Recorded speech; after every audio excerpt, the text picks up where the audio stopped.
Hello and welcome, AP Physics dwellers. Now that fluids are back on the curriculum for AP Physics 1, we can have some extra fun. This particular question is from a college physics textbook. It is referring to a hydrostatic pressure to begin with, and then Bernoulli's principle. We start with picture A, where we have a U-shaped tube filled up with one fluid, so therefore the level of fluid in both sides of the tube are going to be equal. But then in diagram B, you can see that there is oil added, and that oil creates some extra pressure, lifts water to a certain point. Oil is not as dense as water. The level of oil, the height of oil, the hydrostatic pressure, remember, is rho GH. The ratio of the heights is going to be like the ratio of densities. So since 750 to 1000 is 3/4, then H is going to be 375 centimeters, meaning this right here is 375. Then the question mark for H is 1.25 centimeters. So that is the answer to question A. Question B refers to diagram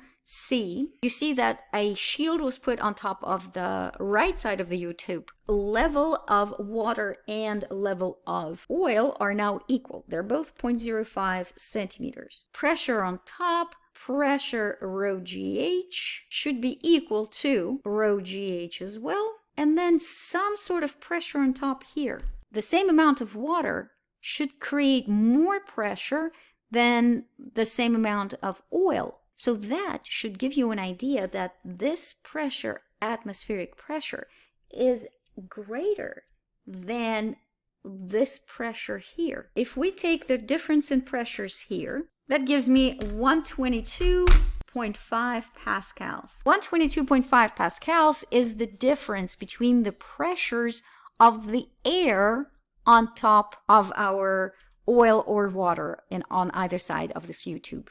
So pressure on the left plus the motion of air should be equal to pressure on the right. Well, then rho v squared over 2 should be the change in pressures. Change in pressure already found is 122.5, double 122.5, and then divide that by 1.29 root, that will be the V, 13.8 meters per second. That's how fast the air is moving on top of the left side of the U-shaped tube. I hope this was helpful and entertaining. Thank you for watching.